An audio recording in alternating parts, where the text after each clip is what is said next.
नमस्ते followers, मी आपला सर्वांचा लाडका अक्षय पवार आणि आज आपण आलो आहोत गुहागरमधील कौंडकारू गावात. आणि या गावामध्ये आता आपण ज्या मंदिरामध्ये उभे आहोत त्या मंदिराच्या गाभाऱ्यामध्ये देव नाही आहेत.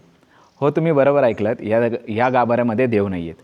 तर या मंदिरामध्ये देवाच्या ऐवजी थेट गंगामातेला देव म्हणून पूजलं जातं. तर हे मंदिर नक्की कुठे आहे गुहागरमध्ये आणि या मंदिराची काय इतिहास आहे किंवा ह्या गंगामातेचं इथं गंगामाता इथं कशी प्रकट झाली आहे ह्याबद्दल आपण सविस्तर माहिती घेऊया आपल्या आजच्या व्हिडिओमध्ये.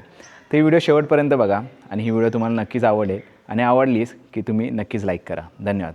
तर मग मित्रांनो, आता आपण आहोत कौंडकरूल गावातील पालवाडीच्या शेजारी असलेल्या माटलवाडीमध्ये आणि इथे गंगामातेला कशाच्या स्वरूपात पूजले जाते हे आपण आताच्या आपल्या व्हिडिओमध्ये बघणार आहोत. तर चला, कोणताही विलंब न लावता व्हिडिओला सुरुवात करूया. नमस्ते मित्रांनो. तर आता जसा तुम्ही इंट्रोमध्ये बघितलं की आज आपण आलो आहोत कौंडकारू गावात.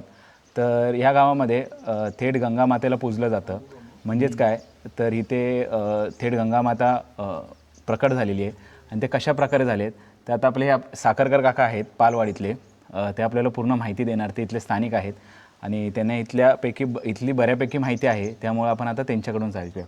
तर याची सुरुवात कशी झाली एकंदरीत? सुरुवात झाली म्हणजे आमची आई सांगायची तिला, म्हणजे आमची आजी तिला सांगायची की आमचे आजोबा इकडे गुरा घेऊन हे सगळं आमचंच आहे, इथे गुरा घेऊन यायचे. तर गुरा घेऊन आले, त्यांच्या पुढे एक तो गोप्या धपावकर म्हणून अडवला जात होता. तर तो जात असताना इथे खाली दुधासारखी नदी आली वाहत. अच्छा. आणि त्याच्यातून नारळ सुकडी, ते बघून तो घाबरला, तो पळाला. नंतर आमचे आजोबा आले, आमचे आजोबा पुढे गुरा घेऊन होते, आमची गुरं पळाली. गुरं पळाली, आजोबा आमची समज हा काहीतरी देवाचा चिन्ह आहे म्हणून आजोबा सुकट धरायला गेले. ते सुकट त्यांच्या हातात गावली नाही. सुकट गेली समोर खाली पाण्यात. मग त्या पाण्यात त्याने आंघोळ केली आणि मग घरी आले. त्याच्यापासून मग पुढचा मग विस्तार झाला. ती खाली पहिली गंगा होती, तिथून मग इथे प्रगट झाली. आता इथे प्रगट झाल्यानंतर गावल्यांनी साधा देऊळ बांधलं, म्हणजे गावले नाही, पोळेकरांनी बांधले, मनोहर पोळेकर. त्याच्यानंतर मग गावल्याने हा देऊळ बांधणं हे गावल्याने बांधले. ह्याचं म्हणजे काय काय उत्सव करता तुम्ही इथे? म्हणजे आम्ही पहिल्यांदा आमच्या गावात काय उत्सव नाही. ग्वागरला नारायणाचा उत्सव, आर्याचा रामाचा, दत्त जयंती असे उत्सवाचे तिकडे. म्हणजे आमच्या गावात उत्सव नाही. ते आमच्या गावात म्हटलं गंगा आलेली आहे म्हणून काय करूया, म्हणून आपल्या गावाची उत्सव म्हणून एक काहीतरी पूजा करूया. ती आम्ही माघ महिन्यात पूजा करायची दशमीला. अच्छा. त्याच्यानंतर मग आता हा देऊळ बनण्याचे लोक म्हणाले तुम्ही माघ महिन्यात पूजा कशी करता, गंगेचा दिवस असतो गंगा पूजन, त्या दिवशी पूजा करायची. म्हटलं आता हा नवीन जीर्णोद्धार झाला तेव्हापासून घालूया. तेव्हापासून आम्ही गंगा पूजेला दिवस घालतो, पूजा घालतो. आता ती 23 एप्रिल 24 एप्रिल पूजा आहे.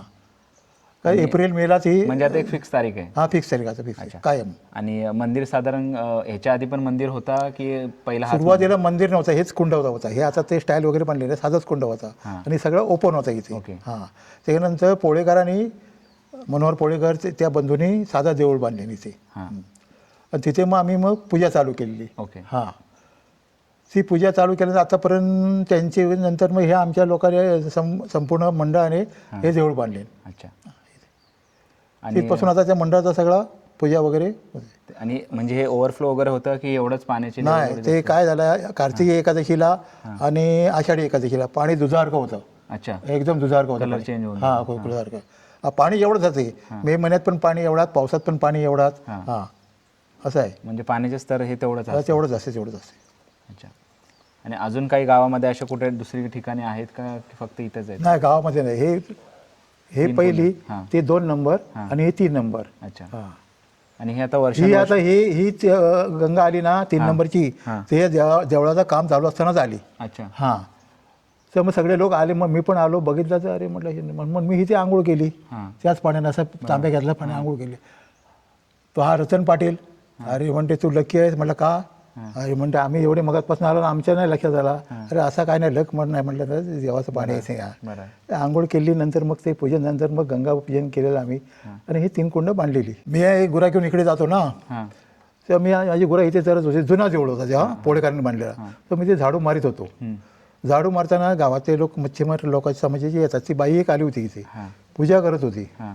ती मला म्हणते बाबू इथे शेषाची मूर्ती होती ती कुठे आहे? म्हटलं कुठे होती? ते म्हणते पाण्यात म्हणते उभी होती इथे.